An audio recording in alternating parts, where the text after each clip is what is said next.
Good morning my dear students. जैसा कि आपने कल की वीडियो में एक्सरसाइज 2.3 के कुछ क्वेश्चंस किए थे हमने, जिसमें दोनों साइड्स वेरिएबल्स दे रखे थे। तो आपने आई थिंक वो क्वेश्चंस ट्राई किए होंगे और आप सभी को वो क्वेश्चन समझ में भी आ गए होंगे। तो आज हम आपके एक्सरसाइज 2.4 करने वाले हैं। ठीक है, 2.4 में हमारा 2.2 की तरह ही इक्वेशन बनाना पड़ेगा। ठीक है, तो आपको क्वेश्चन ध्यान से पढ़ना है और क्वेश्चंस के अकॉर्डिंग चलते जाना है। जैसे मैं स्टार्ट करती हूँ। आपका फर्स्ट क्वेश्चन जो आपकी 2.4 में दे रखा है, क्या है? Amina thinks of A number. Amina है वो एक नंबर के बारे में सोचती है एंड सब्ट्रैक्ट 5/2 फ्रॉम इट। देखो, एक एक लाइन को पढ़ते हुए चलते हैं और उसके अकॉर्डिंग अपनी क्वेश्चन बनाते हुए चलते हैं। इसने क्या बोला कि अमीना एक नंबर को सोचती है और उसमें 5/2 को क्या करती है? सब्ट्रैक्ट करती है। तो हमें ये नहीं पता कि नंबर क्या है, नंबर के बारे में नहीं पता। उसने क्या बोला ना, सोचती है, तो नंबर हमें नहीं पता। तो हमने क्या माना, let number equal to x. हमने ये सपोज कर लिया कि हमारा जो नंबर है वो क्या है? एक्स है। फिर इसने क्या बोला कि जो नंबर हमने लिया है उसमें से वो कितना सब्ट्रैक्ट करती है? 5/2। तो हमारा नंबर फिर क्या हो जाएगा? x माइनस 5/2, क्योंकि उसने बोला है कि इसमें से कितना सब्ट्रैक्ट करना है? 5/2। अब नेक्स्ट देखो, सी मल्टीप्लाइज द रिजल्ट बाई 8। यानी जो ये रिजल्ट हमने तैयार किया है, यानी कोई नंबर लिया उसमें से 5/2 सब्ट्रैक्ट किया, तो जो हमारा रिजल्ट आया उसको इसने क्या बोला है? किससे मल्टीप्लाई कर दिया? 8 से मल्टीप्लाई कर दिया। तो यही मैंने यहाँ पे किया है कि x माइनस 5/2 को हमने किससे मल्टीप्लाई कर दिया? 8 से। फिर इसने क्या बोला, द रिजल्ट, यानी जो ये रिजल्ट अपने पास आया 8 से मल्टीप्लाई करने के बाद, नव ऑब्टेन इज, यानी जो ये हमें रिजल्ट मिला है, is 3 times the same number. यानी ये जो हमने नंबर लिया था इससे कितना ज़्यादा, यानी कितने टाइम ज़्यादा है? 3 टाइम्स ज़्यादा है। तो इस एक्स को हमने किससे मल्टीप्लाई कर दिया? 3 से मल्टीप्लाई कर दिया, क्योंकि इस नंबर को कितने टाइम्स ज़्यादा बताया? 3 टाइम्स बताया है। ठीक है, व्हाट इज नंबर? अब हमें नंबर निकालना है। देखो, हमारे पास इक्वेशन बन गई। हमने क्वेश्चन के अकॉर्डिंग किया कि एक नंबर हमने सपोज किया क्या? एक्स, इसमें से 5/2 इसने क्या कर दिया? सब्ट्रैक्ट कर दिया। फिर इसने क्या बोला कि जो हमारे पास ये रिजल्ट आया इसको हमने किससे मल्टीप्लाई किया? 8 से मल्टीप्लाई किया। और 8 से मल्टीप्लाई करने के बाद ये जो हमारा रिजल्ट आता है, यानी 8x माइनस 5/2, ये इस रियल नंबर से, यानी जो नंबर हमने माना है इस नंबर से कितना गुना है? 3 गुना है। तो हमने इसको 3 से मल्टीप्लाई कर दिया। बस, अब आपके पास इक्वेशन आ गई। इजी सा तरीका है। अब इसको आप क्या कर लेना? सोल्व कर लेना। जैसे 2.3 में क्वेश्चन सोल्व किए थे उसी तरीके से ये सोल्व होगा। 8 को x से मल्टीप्लाई किया, 8x आ गया। फिर 8 इंटू 5/2 किया तो 2 से 4 टाइम्स 8 कट हो गया, इक्वल टू में 3x। अब क्या किया? इसको सोल्व किया, 8x, 4 5 ज़ा 20 इक्वल टू 3x। अब एक्स एक्स की वैल्यू एक साइड में ले लो, तो 8x इधर प्लस 3x है, लेफ्ट साइड आएगा तो क्या हो जाएगा? -3x। और ये इधर प्लस -20 है, इस साइड आएगा तो क्या हो जाएगा? +20 हो जाएगा। तो ये +20 हो गया। 8x में से 3x गया तो कितना बचा? 5x इक्वल टू में 20। अब x के साथ क्या है? 5 मल्टीप्लाई में है, दूसरी साइड जाएगा तो मैंने क्या बताया था कि अपोजिट हो जाता है। यानी 5 मल्टीप्लाई में है तो इधर किस में हो जाएगा? डिवाइड में हो जाएगा। और x की वैल्यू हमारे पास कितनी आ गई? 4 आ गई। यानी इसका मतलब हमारे पास जो नंबर आया है वो क्या है? 4 है। अब आपको अगर ये देखो, ये तो मैंने वैसे ही नॉर्मली चेक करके बताया है। अगर आपको चेक करना है तो आप चेक कर सकते हो इस इक्वेशन के अकॉर्डिंग। देखो, रियल नंबर हमारे पास क्या है? 4, ठीक है। और 8x माइनस 5/2, ये जो आएगा इस नंबर से क्या होगा? 3 गुना ज़्यादा होगा। यही नंबर तो बताया था उसने कि ये जो हम कर रहे हैं कि x में से 5/2 घटाया, फिर उसको 8 से मल्टीप्लाई किया, वो रियल नंबर से कितना गुना है? 3 गुना है। तो अगर ये 4 है तो ये इसका आंसर हमारे पास क्या आना चाहिए? 12 आना चाहिए, तभी तो 3 गुना होगा। तो देखो वही आ रहा है। ठीक है, इसका मतलब हमारा ये क्वेश्चन राइट है। ठीक है, तो इजीली आपको समझ में आ जाएगा। एक एक लाइन पढ़ो क्वेश्चंस की और करते जाओ। ठीक है, अब हम हमारे नेक्स्ट क्वेश्चन की ओर चलें। नेक्स्ट क्वेश्चन आपका क्या दे रखा है? क्वेश्चन नंबर 5 है आपका। सेकंड, थर्ड, फोर आपके सेम इसी की तरह है, इस तरीके से कर लेना। और जैसे हाँ, मैंने एक फॉर्मूला लिखवाया था लास्ट वीडियो में, यानी अगर 2 डिजिट में कोई नंबर दे रखा हो आपको, ठीक है, और उसको आपको सोल्व करना है तो क्या करेंगे? 10 इंटू वाई प्लस एक्स, ये दे रखा था मैंने। एक्स आपका क्या होता है? 2 डिजिट की बात करें, जैसे 21 है आपका, ठीक है, ये वंस और ये टेंस। तो एक्स हमने किसको मान लिया? ये एक्स और ये वाई, ठीक है। तो वंस पे जो वैल्यू होती है ना उसको हमने एक्स मान लिया। इसको हम किससे मल्टीप्लाई करते हैं? 1 से मल्टीप्लाई करते हैं, क्योंकि ये वंस पोजीशन पे होता है तो 1 से किया। टेंस पोजीशन पे हमारा जो दूसरा वैल्यू है उसको हमने माना वाई, ये टेंस पोजीशन की बात कर रहे हैं तो ये इसको 10 से मल्टीप्लाई कर दिया। तो 2 डिजिट में अगर कोई आपसे नंबर निकलवाता है तो कैसे निकालोगे, 10 इंटू आपका जो सेकंड नंबर है वो प्लस में आपका वंस पे जो नंबर है वो, ठीक है। ये आपके नंबर के इक्वल है, ये आपके नंबर का फॉर्मूला है। और नंबर का किसका, 2 डिजिट नंबर का, यानी अगर 2 डिजिट में दे रखा हो। देखो जैसे मैं बताती हूँ, जैसे मैंने बोला आपको 31, तो 31 ये कितने हैं वंस, और ये कहाँ पे है टेंस पे, तो x क्या हो गया हमारा 1, ठीक है।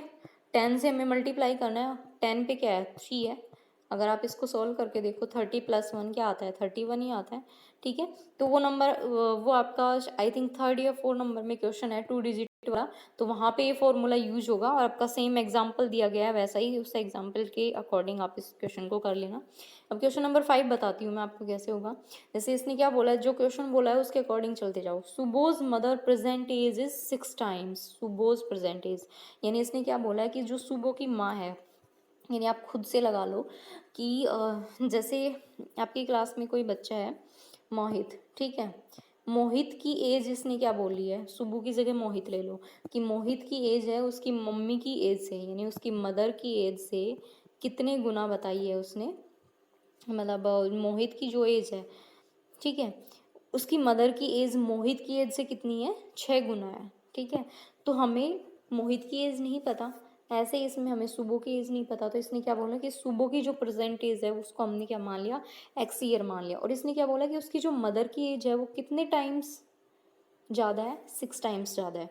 तो जब सुबो की एज एक्स है तो उसकी मदर की एज कितनी हो जाएगी, 6x हो जाएगी, ठीक है। फिर नेक्स्ट इसने क्या बोला, suppose age 5 years from now will be 1/3 of his mother's present age, यानी इसने क्या बोला 5 साल के बाद, यानी 5 years के बाद जो सुबो की एज होगी, तो 5 years के बाद अब भी एक्स है, तो 5 साल के बाद कितनी हो जाएगी, 5 साल और बढ़ जाएगी।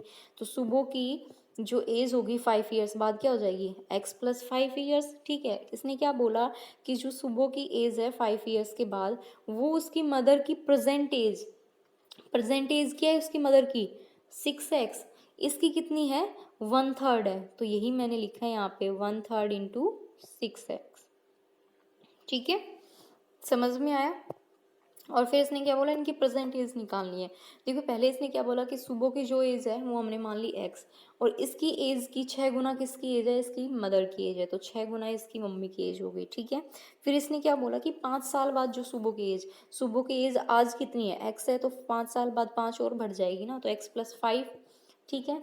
तो ये एज इसकी मम्मी की, इसकी मदर की जो आज की एज है, यानी जो 6x है, इसकी मम्मी की आज की एज कितनी है 6x, इसका कितना है 1/3 है, ठीक है। यही मैंने यहाँ लिखा है। इक्वेशन आ गई है, इसको सोल्व कर लेना। x + 5, 3 2 ज़ा 6, तो ये हो गया 2x, x की वैल्यू एक साइड ले आओ, 2x इधर, प्लस में इस x को इधर लेके आओगे तो क्या हो जाएगा माइनस में, तो यही लिखा है मैंने 2x - x = 5, 2x में से x गया तो x = 5 years, यानी सुबह की एज हमारे पास क्या आ गई 5 years। प्रेजेंट एज पूछा है, प्रेजेंट एज कितनी होगी 5 years, इसका मतलब उसकी मदर की एज कितनी होगी 6, x की वैल्यू हमारे पास कितनी आई है 5, तो इसकी मदर की एज क्या हो गई 30 years।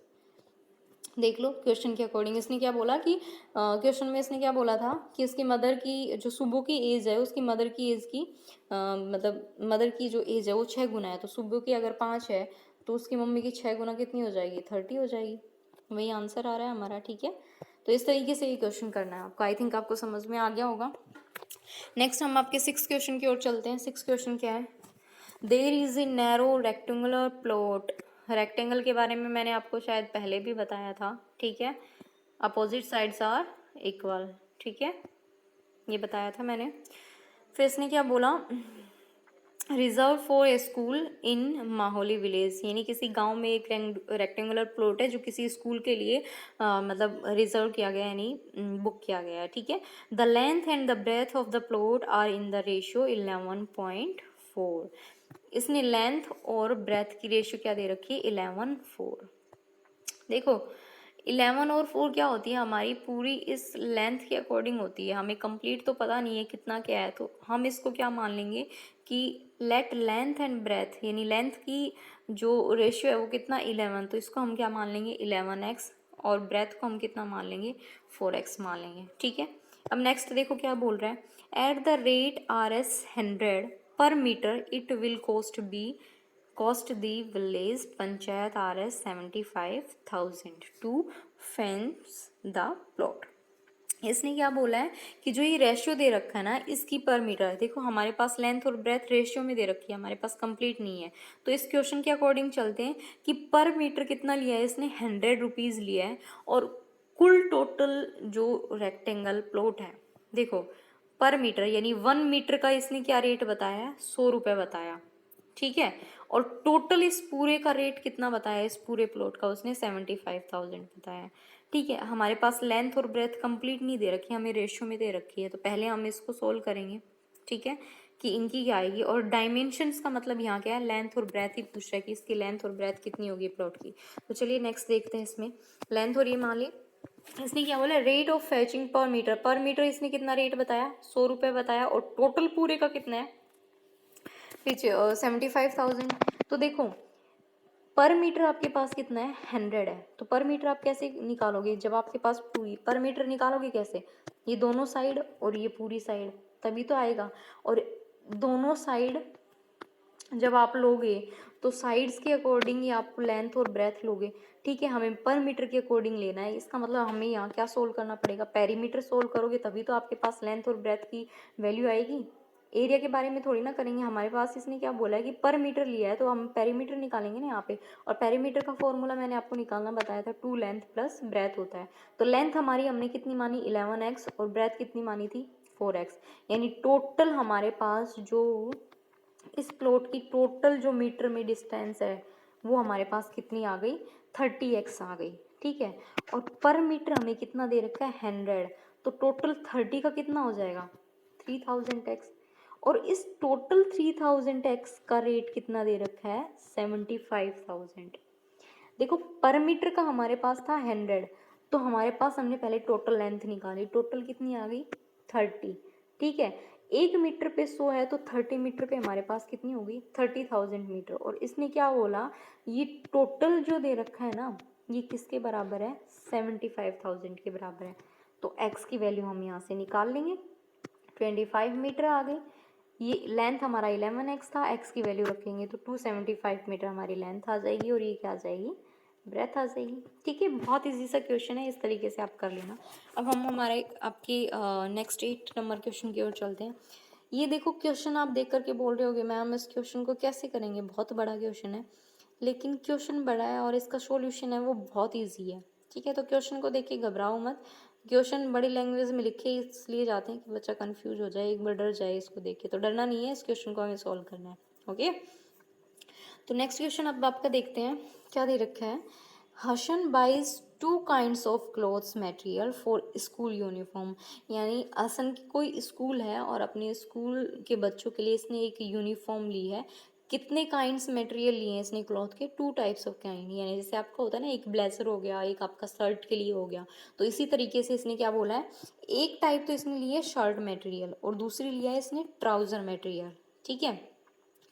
तो इसने शर्ट मटेरियल की कॉस्ट कितनी मानी है पर मीटर 50 रुपये, यानी 1 मीटर पे कितनी ली शर्ट की कॉस्ट 50, ठीक है। और ट्राउज़र के लिए 1 मीटर की कॉस्ट कितनी ली है इसने 90 रुपीज़, ठीक है। फिर इसने क्या बोला, for every 3 metres of the shirt material he buys 2 metres of the trouser material. For every 3 metre, यानी टोटल उसका पता नहीं उसने कितना खरीदा है, लेकिन हर एक जो शर्ट ली है वो एक शर्ट कितने मीटर की ली है इसने 3 मीटर की ली है। तो हमने क्या माना, let 2x metre of trouser material and 3x metre of shirt material. यानी उसने क्या बोला कि पर मीटर माना है ना, उसने क्या बोला प्रत्येक शर्ट यानी जितनी भी टोटल शर्ट ली है उसमें एक शर्ट कितने मीटर की है 3 मीटर की। तो हमने 3x तो किसको मान लिया, शर्ट मटेरियल को मान लिया, ठीक है। और 2x हमने किसको मान लिया, ट्राउज़र मटेरियल को मान लिया, क्योंकि टोटल हमारे पास पता नहीं है कि उसने कितना खरीदा है, ठीक है। फिर इसने क्या बोला, he sells the material at 12% and 10% profit respectively. यानी उसने 12% तो किस पे प्रॉफिट कमाया, शर्ट पे, और 10% किस पे प्रॉफिट कमाया, ट्राउज़र पे, ठीक है।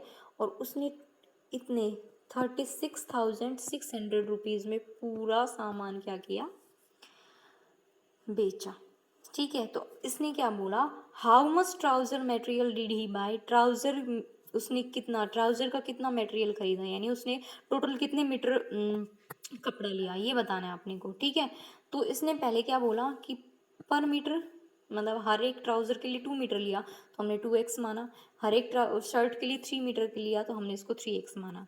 तो इसने क्या बताया, selling price of shirt material पर मीटर सेलिंग प्राइस क्या दे रखा है, ये देखो क्या दिया है इसने, पर मीटर सेलिंग प्राइस शर्ट के लिए तो इसने दे दिया 50 रुपये, और इसके लिए ट्राउज़र के लिए दिया है 90। तो यही मैंने आगे किया है, शर्ट के लिए निकाल रहे हैं हम, शर्ट के लिए हमारे पास पर मीटर कितना है, 50 रुपीज़ है। लेकिन ये प्लस क्यों किया मैंने, क्योंकि इसी 50 रुपीज़ पे उसने प्रॉफिट कितना कमाया है, 12% प्रॉफिट लिया है। ठीक है, तो प्रॉफिट भी तो ऐड करोगे ना। आप ये बताओ, इसने बोला कि मतलब उसने सारा सामान कितने में बेचा, टोटल 36,600 में। तो आप ये बताओ, इस 36,600 में उसने क्या किया, यानी पर मीटर 50 रुपये में जो लिया वो, ठीक है, और प्लस में उसने प्रॉफिट लिया वो। जैसे आप किसी को रुपए, जैसे आपकी फैमिली में किसी से आपने रुपए उधार लिए, ठीक है, जैसे आपने 30,000 रुपीज़ उधार लिए, ठीक है, और आपने इंटरेस्ट के साथ इसको 36,000 लौटाया, ठीक है, तो आपने कितना लिया, 36,000। अब जिसको भी आपने रुपए दिए उसको 6,000 रुपीज़ क्या हुआ, प्रॉफिट हुआ ना। तो उसने जितना दिया और जो प्रॉफिट लिया उन दोनों को ही तो ऐड किया, तभी तो दोनों का 36,000 आया। तो वही यहाँ पे करना है कि 50 पर मीटर वो बेच रहा है, और इसी 50 रुपीज़ पर उसको कितना परसेंट हो रहा है प्रॉफिट, 12% प्रॉफिट हो रहा है। ठीक है, यानी इसका मतलब उसने ये ट्राउज़र जो 50 में लेने वाला था वो अब उसका कितने में आया, 56 रुपीज़ में। इसी तरीके से ट्राउज़र के लिए निकालना है सेलिंग प्राइस, कि 90 रुपये तो वो पर मीटर ले रहा था, लेकिन उसने क्या बोला कि 10% इस पे क्या हुआ है, प्रॉफिट हुआ है। तो 90 रुपये की जगह अब उसने इसका सेलिंग प्राइस कितना किया, यानी बेचा कितने में, 99 रुपये में। ठीक है, तो ये हो गया, और टोटल हमारे पास ये अमाउंट दे रखी है। ठीक है, तो पर मीटर हमने निकाल लिया। देखो पर मीटर पहले उसने क्या बोला, 50 रुपये, लेकिन इसी पर मीटर पे उसने 12% प्रॉफिट भी कमाया, यानी पर मीटर अब उसने कितने में बेचा, 56 रुपीज़ में। और पर मीटर ट्राउज़र इसने अब कितने में बेचा, 90 की जगह 99 रुपीज़ में। ठीक है, तो हमने मटेरियल कितना खरीदा था, ट्राउज़र के लिए कितना खरीदा था, 2 मीटर लिया था, 2 मीटर का एक कपड़ा लेके चल रहे थे, तो 2x को 99 से मल्टीप्लाई किया, क्योंकि पर मीटर हमने प्रॉफिट के अकॉर्डिंग कितना बेच रहा है, वो 99 में बेच रहा है, तो 2x को हमने 99 से मल्टीप्लाई किया, प्लस में 3x को हमने किससे मल्टीप्लाई किया, 56 में, क्योंकि हम पर शर्ट कितना ले रहे हैं, 3x ले रहे हैं। ठीक है, और पर मीटर उसको प्रॉफिट कितना हो रहा है, 56 हो रहा है, तो हमारे पास टोटल प्रॉफिट आ जाएगा। ठीक है, तो ये लिया और टोटल रुपए हमने इसके इक्वल रख दिया। ठीक है, ये इक्वेशन आ गई, आप इसको सॉल्व कर लो। x की वैल्यू कितनी आ गई, 100 आ गई। और ट्राउज़र के लिए इसने पूछा है कि ट्राउज़र मटेरियल उसने कितना खरीदा, पर मीटर उसने एक ट्राउज़र के लिए 2x लिया है, तो x की वैल्यू क्या है, 100, यानी उसने टोटल ट्राउज़र जितने भी बनवाने हैं उसके लिए कितना मीटर कपड़ा लिया, 200 मीटर कपड़ा लिया। ठीक है, तो ये इजी सा आपका क्वेश्चन था। नेक्स्ट आपका जैसे क्वेश्चन दे रखा है क्वेश्चन नंबर 8, देखो इसमें बीच में 9 और 10 मैंने क्वेश्चन छोड़े हैं आपके, तो वो आपको ट्राई करना, वो एज के अकॉर्डिंग है, और एज का मैंने आपको क्वेश्चन करवा दिया है, सेम उसी की तरह होगा वो क्वेश्चन, तो आप ट्राई करना उसको। जैसे क्वेश्चन नंबर 8 है, ये बता देती हूँ मैं आपको, जैसे half of herd of deer are grazing in the field. इसने क्या बोला कि एक कोई, हर्ड का मतलब क्या होता है, भीड़ जिसे बोलते हो, या फिर डेरा जिसे बोलते हो। ठीक है, एक डियर है, मतलब डियर जैसे भेड़ बकरियां जो होती है ना, वो उनका कोई एक मतलब भीड़ है या उसका कोई ग्रुप है। ठीक है, उसमें से जो मतलब जितनी भी भीड़ है, टोटल भीड़ हमने मान ली कितनी है, हमने टोटल डियर मान ली, क्योंकि हमें डियर की संख्या पूछ रहे हैं यहाँ पे। टोटल डियर हमने कितनी मान ली, x मान ली। ठीक है, फिर इसने क्या बोला, half of herd of the deer, यानी जो भीड़ है उसमें से आधी जो डियर है वो क्या कर रही है, ग्रेजिंग, यानी खेत में चल रही है। ठीक है, तो डियर जो ग्रेजिंग कितनी, जो टोटल की हाफ, तो x/2 कर दिया हमने। ठीक है, जैसे मैंने बोला आपके पास मतलब मैंने बोला आपके पास 10 रुपीज़ है, और मैंने आपसे कहा कि इसमें आधे मुझे दे दो, तो आधे का मतलब 5 रुपीज़ मेरे, डिवाइड बाई 2 करोगे, तो वही बात की गई कि टोटल हमने कितनी मान ली कि x डियर है उस भीड़ में। ठीक है। और इसने क्या बोला, इसकी आधी है वो क्या कर रही है, खेत में चर रही है, यानी ग्रेजिंग कर रही है, तो डियर ग्रेजिंग x/2। ठीक है। फिर इसने क्या बोला next, and 3/4 of the remaining, यानी जितनी बच गई, तो x तो चल रही है और x/2 माइनस करोगे तभी तो रिमेनिंग में आएगा। यानी जैसे मैंने आपको बोला कि आपके पास टोटल 10 रुपीज़ है और आधा आपने मेरे को दे दिया, यानी 10/2 मुझे दे दिया। मैंने बोला जितने भी रुपए बचे तो 10 - 5 करोगे, यही तो बचेगा आपके पास रिमेनिंग में। तो वही यहाँ पे ये बात कर रहा है कि x तो टोटल है और x/2 उसमें आधी इसमें चल रही है, तो कितनी बच गई, x में से x/2 घटाओगे, सब्ट्रैक्ट करोगे तभी आपके पास रिमेनिंग आएगा। तो ये जो बच गई है उसका 3/4 यानी x माइनस x/2 का 3/4, ठीक है, इसका 3/4 बोला है। Of the remaining are playing nearby, यानी जितनी बच गई है उसका 3/4 भाग है वो क्या कर रही है, पास में खेल रही है। ठीक है। तो इसको सोल्व करोगे तो आपका कितना आ जाएगा, ये 3/8 आ जाएगा। क्योंकि अब 3/8 कैसे आया, x में से x/2 आप घटाओगे, यानी 1 में से 1/2 घटाओगे तो आपके पास कितना बचेगा, हाफ ही बचेगा। तो x में से x/2 लेस करोगे तो कितना बचेगा आपके पास, x/2 बचेगा। और इसका कितना दे रखा है उसने, 3/4 दे रखा है, तो इसको सोल्व करो, 3x/8 ही आया। तो वही मैंने लिखा है यहाँ पे 3x/8। ठीक है। और फिर इसने क्या बोला, द रेस्ट 9, यानी इनके अलावा 9 और बच गई, यानी 9 डियर और बच गई, वो क्या कर रही है, पानी पी रही है। ठीक है। यानी x/2, 3x/8 और 9 इन सबको मिलाओगे ना तीनों को, तब आपकी टोटल डियर बनेंगी, तो वही आपकी इक्वेशन बन जाएगी। ठीक है। नंबर ऑफ डियर पूछी है इसने, तो आप क्या करोगे, आधी क्या कर रही है, x/2 ग्रेजिंग कर रही है। ठीक है। और खेल कितनी रही है, 3x/8 खेल रही है, और 9 क्या कर रही है, पानी पी रही है, और ये सारी किसके बराबर है, टोटल के बराबर है। ठीक है। तो इन सबको हमने यहाँ ऐड कर दिया, इनको सॉल्व कर लो, सॉल्व करोगे ये आया। ठीक है। x को इधर ले आओ, -x हो जाएगा, 9 को इधर ले जाओ, -9 हो जाएगा, यही मैंने यहाँ लिखा है। 2 और 8 का एलसीएम लोगे तो क्या आएगा, 8 आएगा। ठीक है। और इसको सॉल्व कर लेना, ये आपका आंसर आ गया। यानी टोटल डियर कितनी है, 72 है। अब इसमें से देख लो आपका आंसर सही आता है। इसने क्या बोला, इसमें से हाफ है वो क्या कर रही है, ग्रेजिंग कर रही है, हाफ यानी 36 है वो क्या कर रही है, ग्रेज कर रही है। ठीक है। 3/8 टोटल का, ठीक है, तो 8 9 जा और 27 आ गया ये। ठीक है। तो 36 प्लस 27 ये आ गया, प्लस में 9, इनको ऐड करो क्या, 72 आता है। 9 7 15 9 6 15 15 और 7 22 2 आ गया, 5 6 7 वही 72 आ रहा है। इसका मतलब आपका क्वेश्चन राइट है। ठीक है। तो ये आपके कुछ क्वेश्चंस थे, आप उसमें 2-3 क्वेश्चन और बच गए हैं, उसको ट्राई करना, वो एज के अकॉर्डिंग है, उसी तरीके से होंगे जो मैंने लास्ट में जो क्वेश्चन करवाया उसके अकॉर्डिंग। कल हम आपका 2.5 एक्सरसाइज से कुछ क्वेश्चंस करेंगे। तब तक के लिए बाय बाय, टेक केयर।